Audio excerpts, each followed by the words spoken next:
follow your gut. That's the first thing. Do not be afraid to do that. Follow your intuition. And always remember that once you're in an uncomfortable position, growth is around the corner. So discomfort always equals to growth. You always have to follow that. When you feel so uncomfortable inside that you almost feel as if you can't do anything else but this, trust me, that is the right direction for you. From Caribbean Ideas in Trinidad and Tobago, this is UpTick, a part of the Caribbean Innovation Content Network. UpTick is a show that brings you the stories of Caribbean entrepreneurs and corporate innovators that are building the next generation of great companies.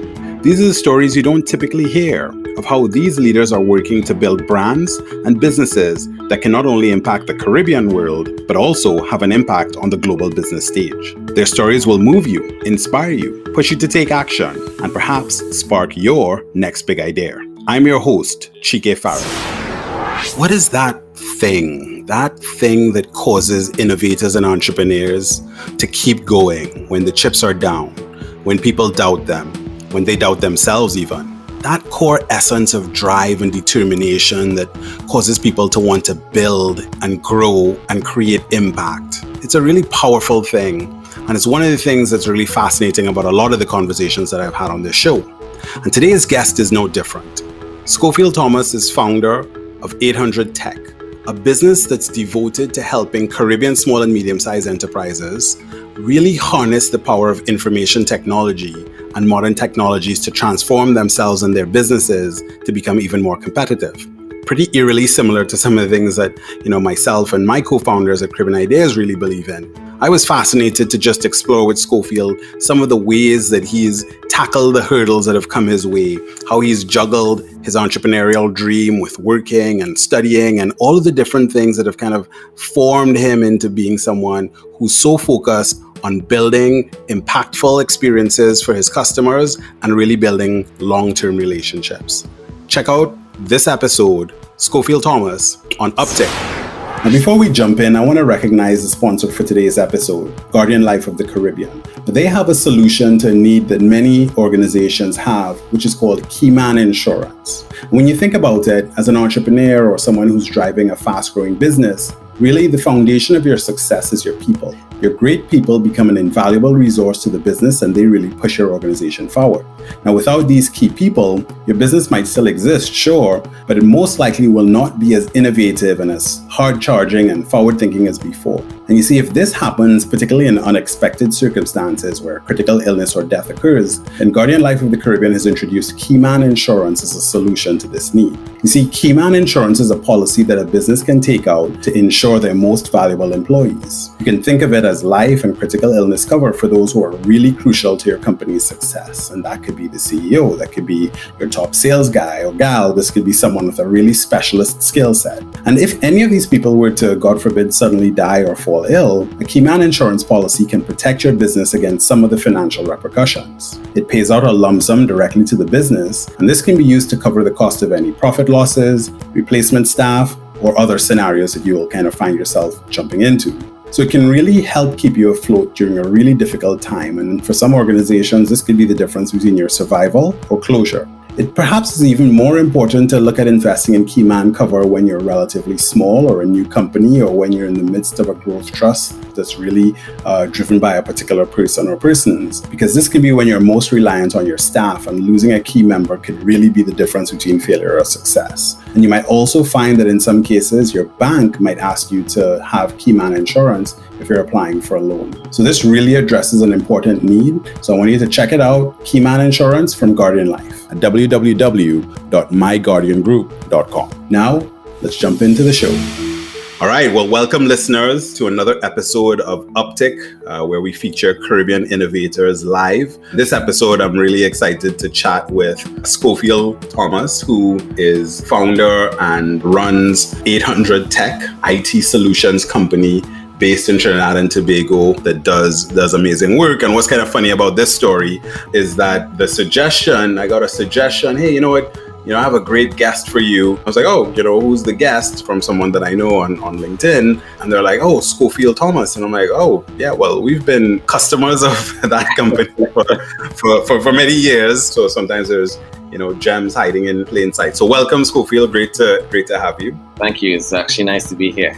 Yeah, this is great. Well, I'm really excited to kind of get into, lots of different aspects of your journey, because it's really been an interesting one. You've been at the entrepreneurial game for quite some time, and you've had, lots of evolutions and revolutions through that journey. But why don't you start off by just kind of sharing where in the country you're from originally, and kind of give us a little bit of a sense of your background and route to what you do today. Okay, so originally I'm from South Trinidad, South Trinidad to be more exact. And I grew up in a little village out on the outskirts, or actually it's part of the city now of San Fernando, called Pleasantville. And I spent most of my childhood days there. I attended the junior secondary and senior secondary in that area. From there, I went across to Caribbean Union College at that time, which is now called University of Southern Caribbean. So I attended there, where I did computer programming and stuff like that, believe it or not. But that wasn't my intro to computers. My intro to computers was at home, actually, where I got a computer from a relative that wasn't quite altogether wholesome computer. That actually sparked my interest in computers. So hence my pursuit in CUC, CUC at the time, into computers. Just to want to know a little more and understand. But my foundation is in South. I'm a Southie at heart. It's quite a different experience living in San Fernando, growing up in San Fernando, to actually live in East-West Corridor. Great. So we'll get into kind of, some of your experience now and some of the cool things that you're working on. But what I thought was kind of interesting about your story is that, so you had this experience with a computer that your relative gave you. And if I recall, you kind of put it together, you kind of put it together yourself, right? You just kind of got really into all of the ins and outs of technology just from that start. Yes, that's correct. The computer I got from a relative, as I said before, it wasn't wholesome. So there were things wrong with it. And I just wanted to make it work. And then when I got it to work, I was interested in making it work faster, making it work better. That desire just led me from one thing to the next, to researching what parts I need to get to upgrade the system. And that made me, of course, have to understand the different components, how the system would work, what are compatible items. So it took a lot of research, and back then we didn't have internet at home. So the internet wasn't an option at that point in time. So I would probably go in and seek advice from technicians in the computer stores, the ones that we had around at that time. That would really help me. And of course, finally, when I got things rolling, desire was there. So I signed up for the ISP of the day, which was Carablink at that point in time, dial up 50 megs. I remember that. That was my first experience being online, and it took off from there, just a world of knowledge online. Yeah, and I think what's kind of cool about that is that you can really see how the threads of that curiosity and that kind of like willingness to solve problems kind of ended up infusing a lot of what you do in your entrepreneurial career. So then, so you're at, CUC, or now University of the Southern Caribbean, and you're doing IT, you're doing computers, and then you went from there to having a job and starting a business and doing this trifecta of three things at once, glutton for punishment, right? So tell us a little bit about that shift and that transition and what was behind that. All right. It was a necessity at the time. I wanted to understand a little bit more about computers, so hence CUC. I needed to finance CUC, so hence work.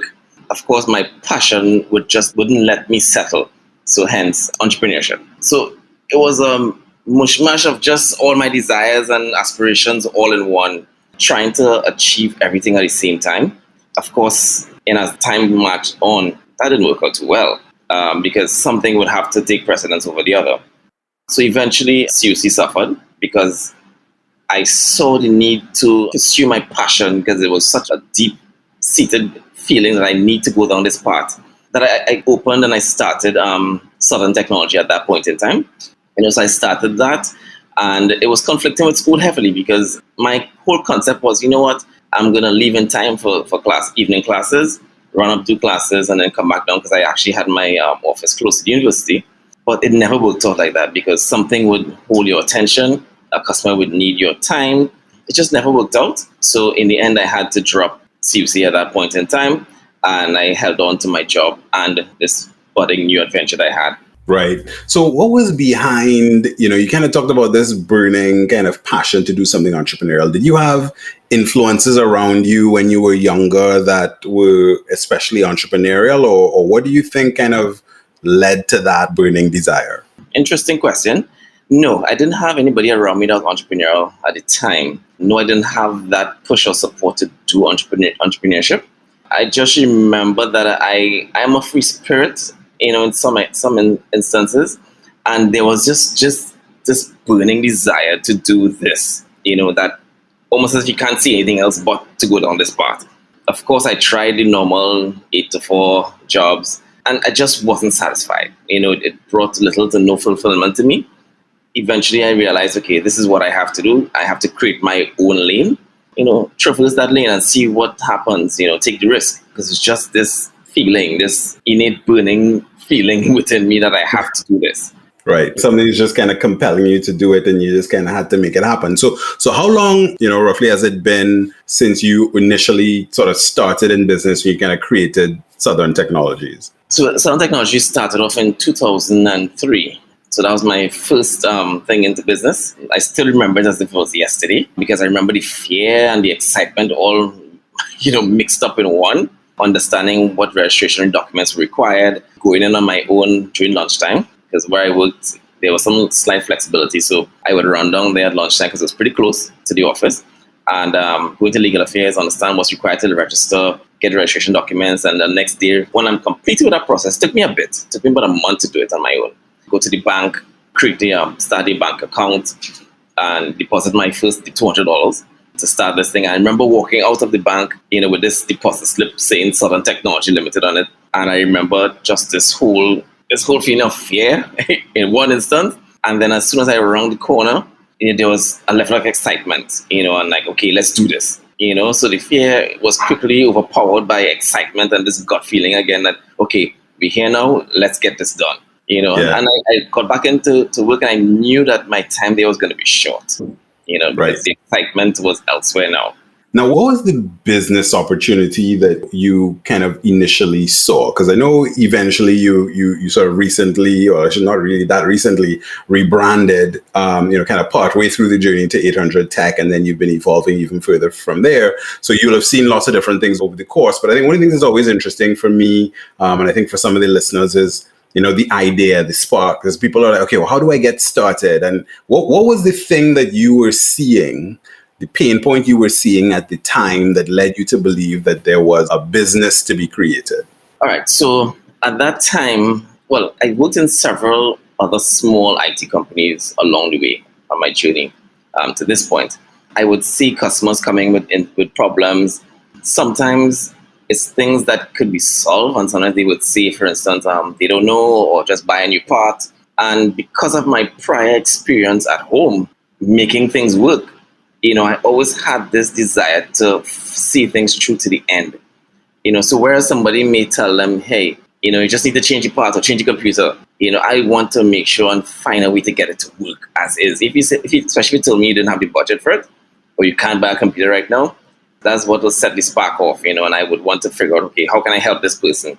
So it went from there, and then my last job before I jumped into entrepreneurship, which is working on the help desk in telecommunications and companies, listening to people calling with problems, IT-related problems, businesses with problems, residential people problems, and things that can be solved, and sometimes we may not provide them. When I say we, I mean the team I was working with.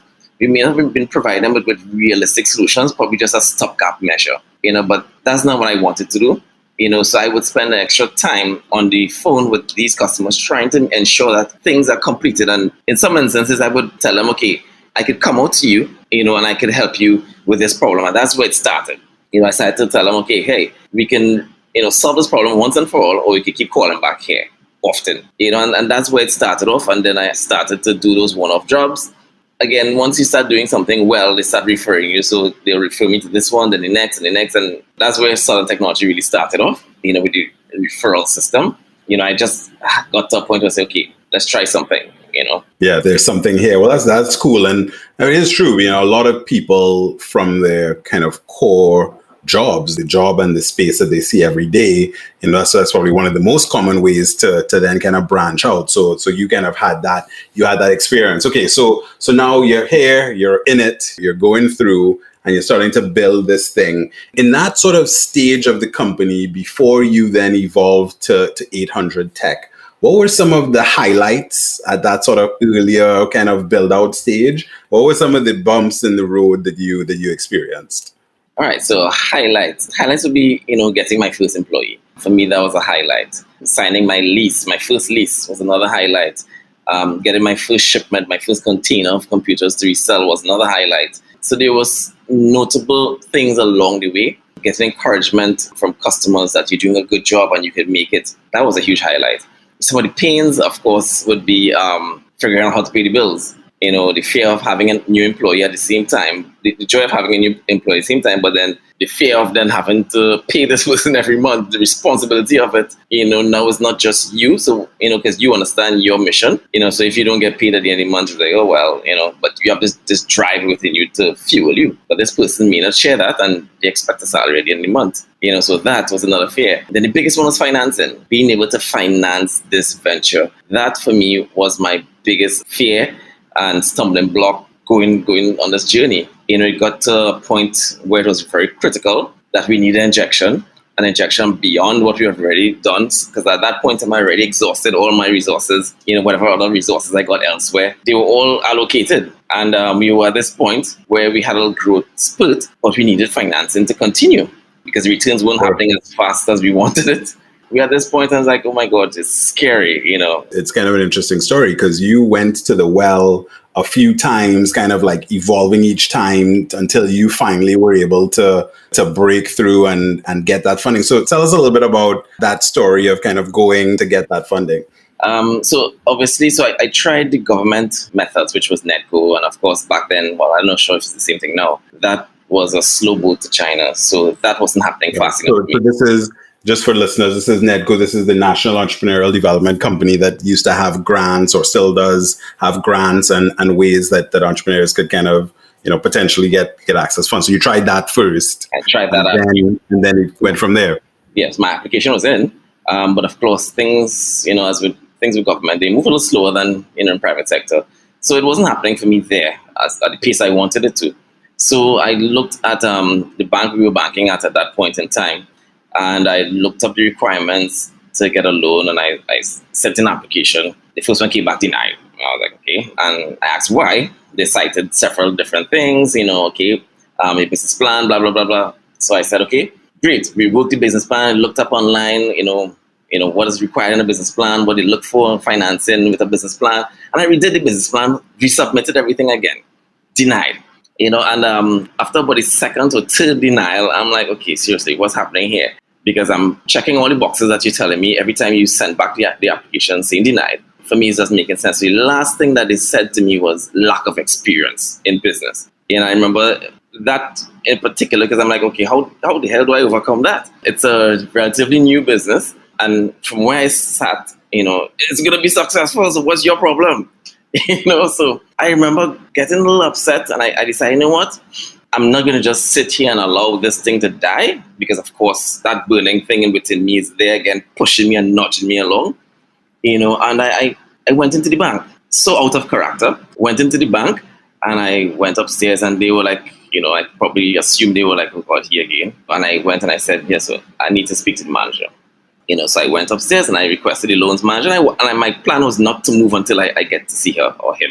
So I got in there. I think they realized, okay, I'm really not moving. And I went in and I pleaded my case. I guess I was really passionate and really convincing because they took a chance on me. And she approved it. She signed off on it and she said, okay, I see your documentation. Your problem is experience. But she signed off on the application and sent it back downstairs. That was my first thing in stepping up to defend my passion. I mean, in this case, it worked out pretty well. Sometimes you just have to step out of your comfort zone a bit. Because that for me was a huge step forward, to do something like that. But it worked out in the end, and we got our first loan, and we were able to fund the venture. Yeah, that's great. That's just like a testament to kind of standing up for what you believe in. So the business now kind of goes and it grows and it kind of evolves for a good while, a good number of years. And then some years back, you decided to make a big pivot and shift. So tell me a little bit more about that. All right. So, of course, when we started off in business as Southern Technology, it was pretty broad and wide. We didn't have a particular direction. We just wanted to do IT and IT services. So we would do every and anything from websites to PC repair to sales, to anything IT related, we would do it, because we didn't really zero in on what we really wanted to focus on. It was our core business at that point in time. But of course, with experience, and at that time we had a major contract with one of the providers, telecom providers here. And that in itself allowed us to zero in a bit on where our niche was, because we would now start to focus on, they would send us a lot of corporate jobs, which some of the other contractors may not have been able to do because of our background and the guys that we had. We were able to facilitate those things. But then when we got into these businesses, we realized a lot of them just don't know, or they don't have the correct resource to help them to move forward. So that is where we decided, you know what, we're going to pivot a bit. That's when we started off 800 Tech. Well, it was a service, but we started calling it IT Patrol. We started off as a service at first to see, what would happen, because now we can help these businesses. And of course, we love this non-transactional type, interaction where, we're going to see you repeatedly, and we're going to have conversations, and we're going to help you grow in IT and help your business grow. And, so we love that. So we started off as IT Patrol, as a small part of Southern Technology. But we ended up with some of the problems because we were utilizing the same resources, and that was proving to create some problems with the contract that we had. So then we decided, you know what, let's resource this venture, start a new company, 800 Tech. We registered it, resourced it with new talent. The focus of 800 Tech now was quite clear because of our experience in business. We were targeting now SMEs and businesses only, no longer residential, no longer nothing else, just SMEs. So that's why we pivoted on how the story went. Right. And, I'm curious about, because I hear some interesting things inside there, which we've also talked about separately, which is you had a business model that was, as you said, kind of fairly transactional, right? And you were kind of seeking a deeper engagement and interaction with your customers, right? But why was that so important to you? Why was that something that you found important? It has always been like that for us. Well, for me in particular, I always preferred the relationship type setting, because especially when we were dealing with customers, we would know, okay, if it is you tell us and we understand your situation that you just don't have the finances to buy a new computer, then that will fuel us to try and find a way to help you to get this one running. If you say, okay, listen, this is what we want to do, we would then advise you, okay, this computer is not the best option for that. So it allowed us to put you in the correct spot, and to assist you better by us understanding what's going on with you. So similar in kind, when we started to go out to businesses, once we started to understand what it is you're really trying to do, we wouldn't just come in and give you a solution, but the solution would actually be something in tandem with what your mission is for your business or what you're trying to achieve. So that's why we like that non-transactional type thing, because then we're able to help you a little better. It's very similar in kind to when you go to random doctors. They may misdiagnose you at times because they don't have your history. But when you go to a specific doctor and they have your files and they understand your body and what's going on with you, they're able to now follow through easily on treatment. So similar in kind, that's what we were trying to do. Understand your history so that we would know, okay, we can advise you, we know what your budgets may look like, we know what you're trying to achieve in your company. It makes the interaction a lot more successful. The company is going to be happier because we are now going to be able to recommend something that is specific for you and is applicable for your business. Yeah, and that's cool, because one of the things that, I decided this season to really explore 3 themes, pivots, perseverance, and purpose. And, some people don't love the word pivot, but because it might suggest a complete change, but I really think about it more like sort of the natural evolution that almost any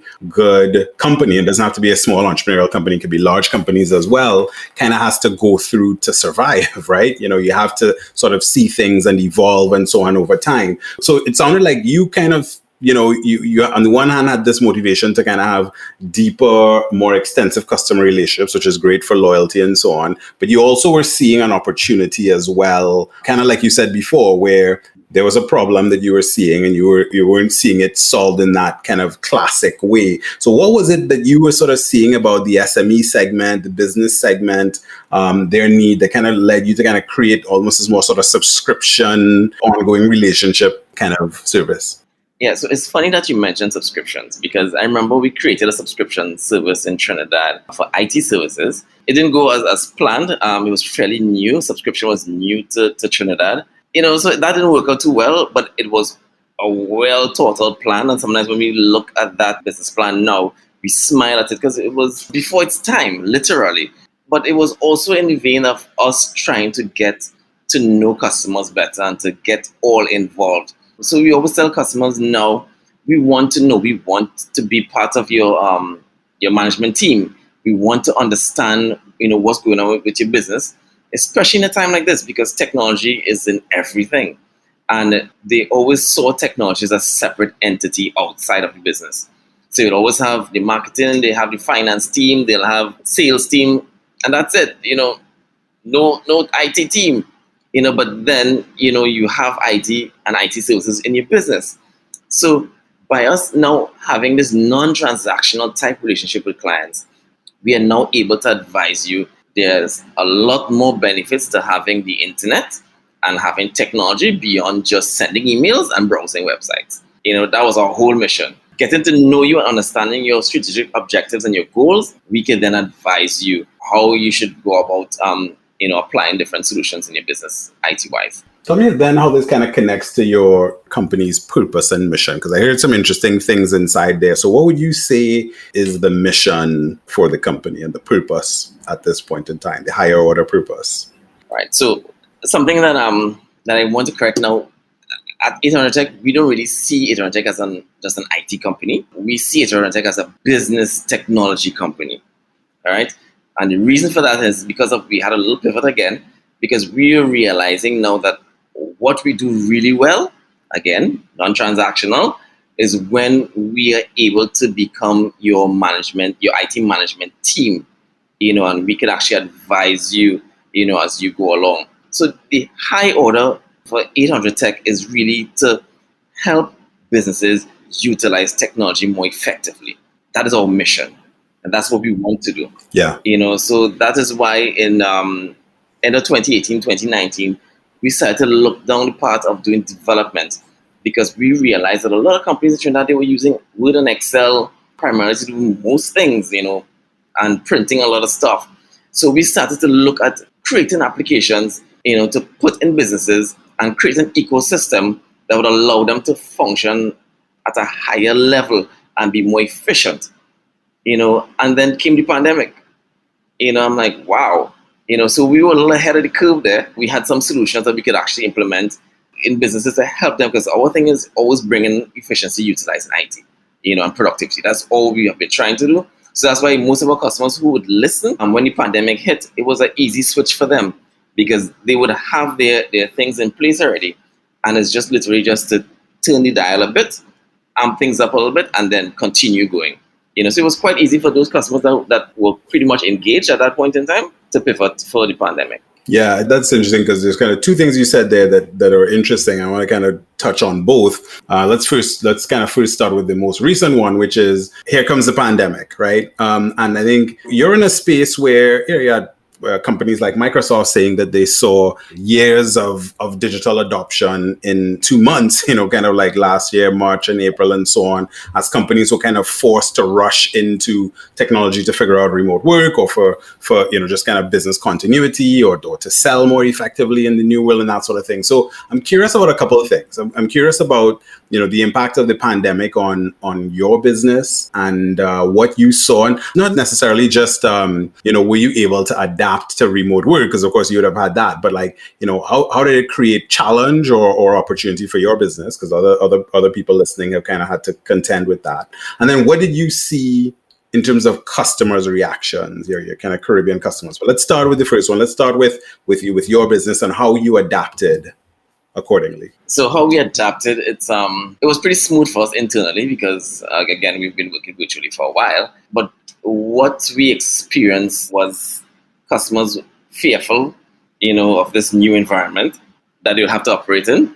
So we saw that we had to alleviate some fears. But for us internally, how it impacted us is that there were customers that would have been impacted financially by the shifts. So then that would trickle its way down to us, because obviously they would have some problems in meeting the obligations. So that's how it impacted us really. And I think that was the biggest impact that they had on us. Beyond that was managing the team to ensure that, we make sure everybody is outfitted for technology and outfitted to work remotely, So just managing the team, because now we had a grouping of customers that were fearful, were demanding, with lots of questions. So of course the team could experience burnout at any point in time, and some of them, they were experiencing burnout.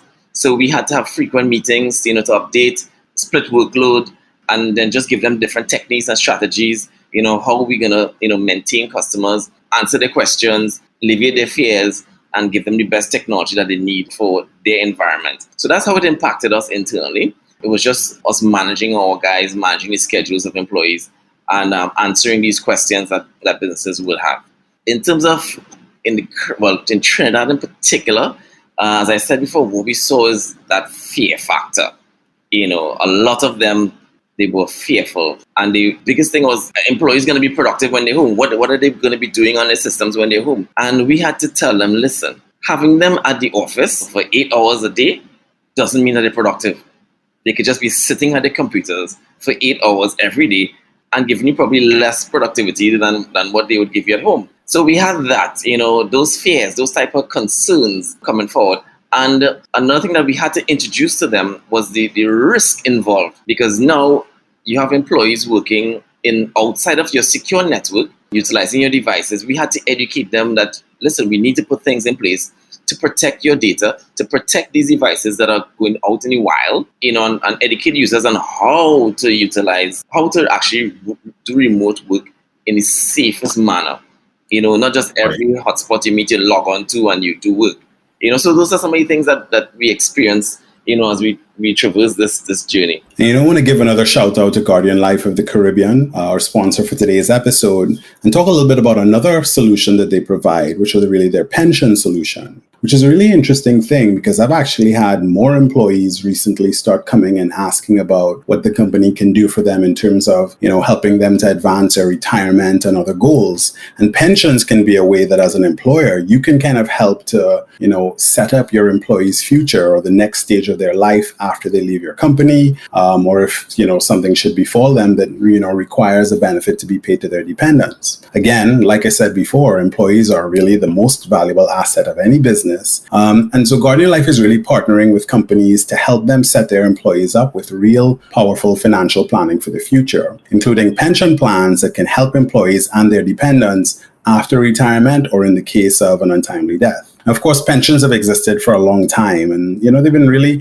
proven to be pretty useful financially for a lot of people. Now they can be actually unregistered or registered, and they can have a number of different advantages where, for example, if people reach retirement age, they will, generally experience a reduction in income. So a pension can make up for some of this loss of income in retirement. So it kind of has an income protection value. They can also provide, as I mentioned before, protection in the form of lump sum payments and payments to dependents in the event of an untimely death. And they can also provide a certain amount of tax relief, where if you're in Trinidad and Tobago, for example, you can get up to $50,000 a year if it's a registered pension plan. So it's really interesting, because this was something that might have been seen before as something for, a different era, but it's starting to become, something that's increasingly more in demand, and could be a way that your organization could stand out. So check out Guardian Life of the Caribbean if you're interested in getting a pension plan and exploring this solution for your organization.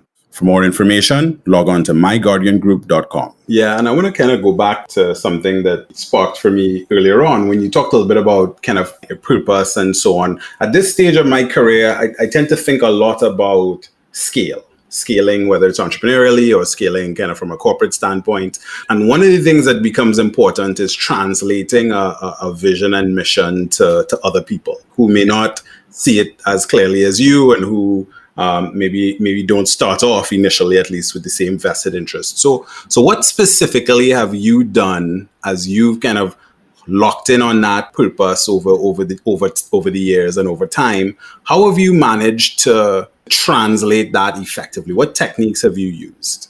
We've always tried to create a culture, and I think that culture is important. I think that's a first building block for translating that mission and vision that you have to your employees. Creating the culture, creating the foundation for that. It wasn't easy, and it still isn't easy. It's not something that happens overnight, and especially in an environment where you have frequent employee switches and changes and resignations and new hires, and when you have that a lot, it doesn't really help that much. So we first of all try to create an environment where we have stability. By creating that stability, we had to create a culture that employees will want to stay in a company. So I think we've done that successfully. We've created that culture where employees will want to stay because our employees are 10 years plus, and that is not common for technology people. They change careers pretty quickly and change jobs pretty quickly. So that's the first thing. And then just plenty conversation because we have toolbox meetings every week so that you understand what's happening with the company. You know everything that's going on in the company.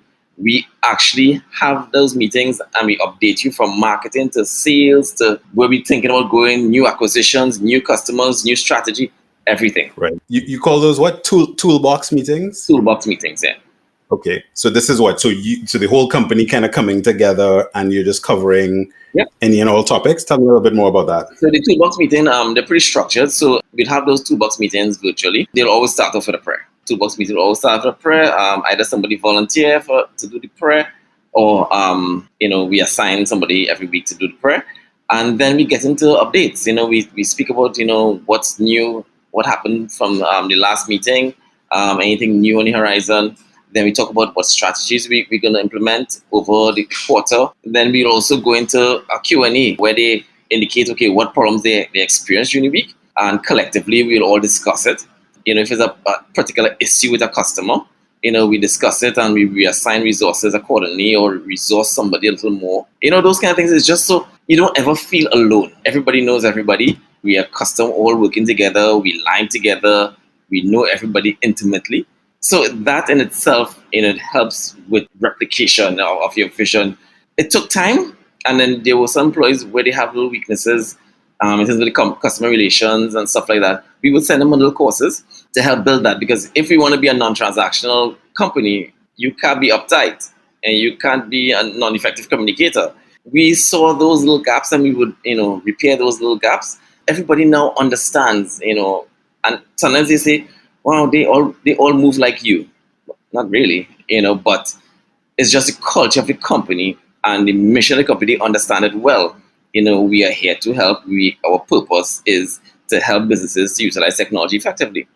So that's why they will sound like if I'm talking to you, because we all understand the mission and the vision and the overall, driving force. Yeah, that's great. And kind of speaking of team, you have an interesting situation in the sense that after some time, your wife actually came into the business as well, right? So you're both there kind of driving. And I think you recently had your 8-year anniversary. Is that right? 8-year anniversary of 800 Tech. So to tell us a little bit about kind of how you've evolved as a leader, working, again, with family as well, but also just as a leader over the course of time. And then, I recently did a press interview, and one of the questions was, how did your leadership style evolve in the pandemic? So very curious for you how it evolved and changed over time and kind of key learnings there. Yeah, so how it evolved over time, because this was my baby of sorts, I would want to stranglehold it. I wanted to know everything. I wanted to do everything. I wanted it done my way. But as we started to grow, that became more difficult and it was a little frustrating at times. So my biggest thing was learning how to let go, and how to trust other people, trust employees that they would do their job effectively. That was my biggest hurdle. Even when I had just one employee, that was difficult because I wanted to tell him how to do everything. I want him to do it my way. But learning how to let go and trust employees and allow them the latitude to be and to execute, I think that was something huge for me. And during the pandemic, or as we traverse time, it's actually worked out because now we're in a situation where I am heavily involved and Nadia is heavily involved in the development and helping businesses transition digitally. And of course, we still have the operations, IT services running. I used to head that division, but now my time is split, or my effort is now somewhere else. So what we had to do is promote one of the guys to become IT team lead and charge him with the responsibility of running that service. So we've done that. I must say it was a little scary at first, but I learned to trust his judgment. And I told the team, listen, we have all confidence in him. Whatever he says is final. And even if sometimes he makes decisions I don't totally agree with, we would have that discussion one-on-one, not in front of the team, but we'd have that discussion, we'll guide. and say, listen, I didn't think that was the best thing to do, but because you said it in front of the team, we're gonna leave it like that. We're gonna find a way to work around it. But next time, I think this is probably how you should approach this instead. It's always a learning experience, and it's never where we buffing employees. So that culture of learning and exploring and being able to be, I think that is what we've utilized. And for me personally, being able to let one trust other people that they can actually do what they have to do and help scale this vision, I think that was important. Yeah, that's awesome. And I love the aspect of coaching that you described as well, because I think that's another aspect that I find, and certainly in my experience as well, over the arc of time, you kind of go from wanting to have it be done your way and jump in and no, switch it around or do it this way, or I want to undo somebody else's work, to, sometimes you still have to help people evolve and take it to another level, but you start bringing in more coaching and more advice, and a quiet word over here, not necessarily in the same way that you're doing it. So that's really awesome to hear. I'm curious now about, kind of what's next for the company. I know you recently pivoted even further into some new services. So I want you to talk a little bit about that, but I also want you to talk about where you hope to take the company, not just in 6 months or a year, but over a longer arc of time, 3 years, 5 years as well. All right. So of course, what the focus now is this whole digital transformation drive that we have. But because IT is ever changing, and because this world that we live in now is so dynamic, for me, it's a little difficult to have a forecast, as to where we want to go next. Right now, the heavy focus is, the mission is helping, our SME sector, because we've zoned in on SMEs, and our mission is helping SMEs, the SME sector in Trinidad in the first instance, to be able to adopt technology effectively in their business and allow technology to be the driving force and to allow them to compete internationally. Because yes, we have this Forex issue, but the underlying thing is that we are not competitive in nature, to be able to go out there and compete in the global market, especially in SMEs. The larger companies can, and in some instances, they still falter. But the SME sector we have here is huge, but they're not poised to compete internationally because a lot of them don't use technology. They don't see technology as a value-added service to their business. So that is our mission for the next 2 to 3 years, just to make sure that we help entrepreneurs and SMEs in Trinidad in the first instance, to be able to compete internationally. Because that is our way of assisting with the Forex problem that we have. Once we get these SME sector up and running, we could actually help them on the international market. They'll be able to compete, and they could place orders online, and they could do everything, and compete globally. That's our mission. And then, of course, we want to span that out, into the Caribbean region and replicate that, do the same thing. And what we really, really would like to see is a whole hub of Caribbean companies being represented internationally. We want to see that. So right now we're brainstorming some activities that would actually help that and kickstart that drive, to helping SMEs in Trinidad and Tobago in the first instance to be able to utilize technology to compete globally, and of course, bring in Forex in the end. Yeah, well, I'm smiling to myself as I hear that, because literally, I don't know if you know it, but we at Caribbean Ideas have as our mission to help Caribbean people and organizations become more globally competitive and influential. So that sounds pretty similar, right? Which I love, right? Because I one of the things that's actually really cool is that meet so many people who have that same drive or ambition. In fact, that's what UpTick is about. UpTick is about showcasing, the people who are innovating and creating things, and that's really why, right? It's to help create that new generation that will succeed on the global business stage. So I just love that you said that. I didn't know you were going to say that, but it's really awesome that you did. And we have sort of kindred spirits there. So as we wrap, I want you to kind of get introspective for a second. Think about some of the things that you would tell your younger self, before you were embarking on this journey, that other, folks who are behind you in the journey could also take from. What would be a couple of those key lessons? Follow your gut. That's the first thing. Do not be afraid to do that. Follow your intuition. And always remember that once you're in an uncomfortable position, growth is around the corner. So discomfort always equals to growth. You always have to follow that. When you feel so uncomfortable inside that you almost feel as if you can't do anything else but this, trust me, that is the right direction for you. I'm not going to tell you it's going to be easy, but if you're passionate enough on it or about it, you would succeed. So just follow your intuition, follow your gut, it will actually lead you into the right path. Yeah, well, I love that. Well, again, I want to just thank you, Scofield, for taking some time to share some of your story and some of your perspectives with UpTick. Really enjoyed the conversation and looking forward to seeing you transform more Caribbean SMEs going forward. Thank you for having us on UpTick. Awesome. Well, there you have it.